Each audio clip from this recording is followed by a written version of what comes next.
Rather than follow a more traditional naming convention, the Joker sequel opted for something a little different, going with Joker Folie Adieu. And after seeing the film, I think that's a good title, because this movie is absolutely a folly we'd like to bid adieu to. The story pales in comparison to that of its predecessor. They removed most of the elements that made Joker so engrossing, and I wish the theater had a fast forward button for the musical portions. Now, to be perfectly honest, a lot of the coverage about how bad this movie actually is overblown. For anyone who struggles with nuance, no, I'm not saying this is a good movie. I did not enjoy it, it's bad. But to be clear, the real failure of this movie is not in so much what it did, but what it didn't do. And what it didn't do is live up to and continue the quality, tone, and story of the first movie, which was wildly successful for a reason. What this movie did do wasn't good either. No one in their right mind wanted the Joker to turn into a musical, and if that wasn't enough, the musical portions of this movie all but replace Arthur Fleck's mental episodes and twisted mannerisms, a large part of what made the original so engaging. But again, on its own, ignoring what this movie could have been and the other things around this movie, Joker Folie Adieu isn't downright horrible. It has some horrible things in it, but it's closer to just plain bad than horrible. And we'll clown on the movie in more detail after we run down the premise for the film. Now, I'm not going to go over every event in the film with the breakdown, but I will be spoiling it eventually, because it's worth mentioning, and I'm not suggesting you see the movie anyway. So for what it's worth, spoilers ahead.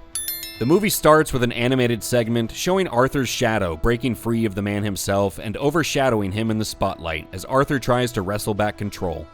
Jumping into the real world, we pick up some time after the events of Joker, with Arthur Fleck being held in an Arkham mental hospital.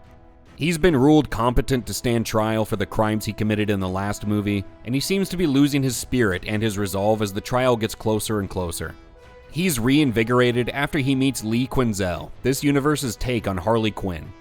They have a meet cute outside the music class in the psych ward, and he's immediately smitten. The two grow closer, with her obsessed with Arthur's mental illness and his infamy, and him happy to finally have someone who he thinks understands him.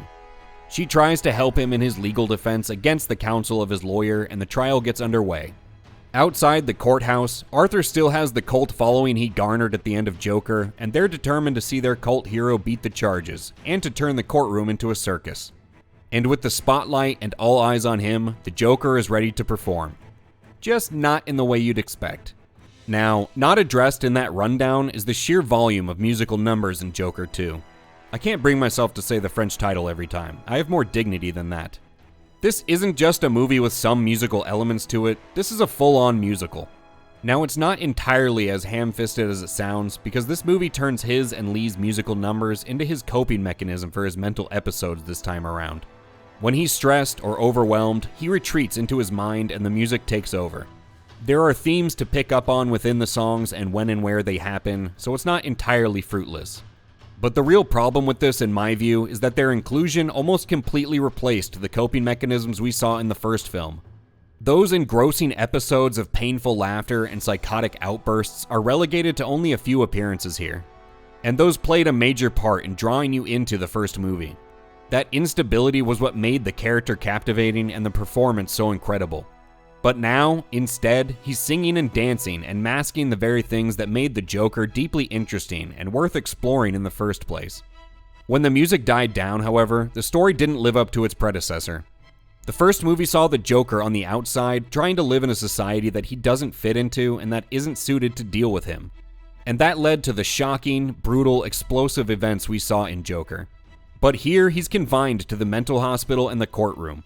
And that brings about its own unique dynamics between Arthur and the guards and the other inmates and the officers of the court, but it's fundamentally less interesting on its face than the first film.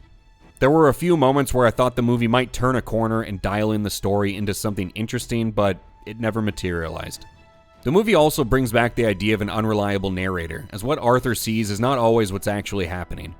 But it's utilized in lower stakes scenarios here, and it's played to less effect because of that.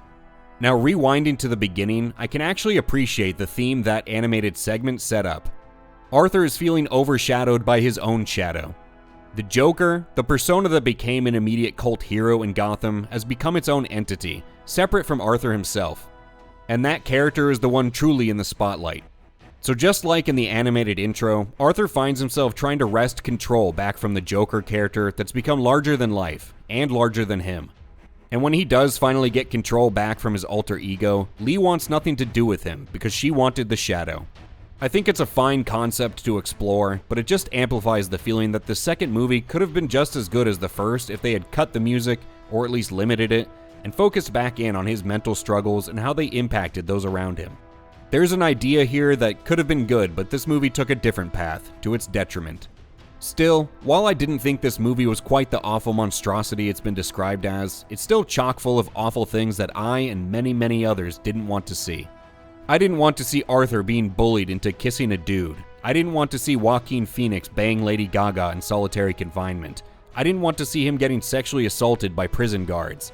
I didn't want to see him die in a secluded hallway in a mental hospital. They took away everything that made Joker so good and replaced it with things no one wanted to see, and that is why you fail. The reception to Joker Folie Adieu has been about what you'd expect. Right now, it's sitting at a 31% on Rotten Tomatoes from fans, and even the critics aren't finding much to praise here, as they have it at 33%. And it's getting a 4.3 from viewers on Metacritic. Both of those ratings are massively down from the numbers the first Joker got, with an 89% audience score on Rotten Tomatoes and a 9.0 on Metacritic. And while I think some of the discourse about this movie is a bit overblown, this is still a hate watch in my book because I don't think it's worth your money or your time. I'd probably give it a 2.5 out of 10. It looks like the writing was on the walls of the sanitarium for this Joker movie, and it's set to underperform at the box office over this opening weekend. It's expected to fall under $50 million domestically during its opening box office, and that spells disaster after the sequel's budget is more than triple that of the original at $200 million. And I expect the fat lady will be the one singing for this movie come next weekend. I just don't understand the approach to this sequel. They produced an unbridled hit the first time around, but it just feels like they hate what they did with the first movie, or they're allergic to success and money now. And I don't think the artistic vision they were going for was strong enough to warrant stepping away from what already worked for them in the past. And they've made it clear with the ending of this one and the director's comments that they're done here. So this version of the Joker is officially dead. Dead at the hands of Lady Gaga, a misguided director, and probably the outsized influence of the actors and creatives involved. All I can say is they tried something, and it didn't work. But when you leave behind everything that worked for you in the past and what the fans want to see, to that I say, Police, get what you fucking deserve! Did you see Joker Folie Adieu, or are you just catching reviews of the movie? Can you think of any salient reasons why they took this approach to the sequel? Does this second outing detract from your opinion of the first? Did you have Joaquin Phoenix being a two-pump chump with Lady Gaga in a jail cell on your bingo card for this one? Let us know in the comments below. As always, remember to leave a like on the video if you liked it, and subscribe to HateWatchers for reviews of other current shows and movies. Thank you for hitting all the wrong notes with us today, and we'll catch you on the next one.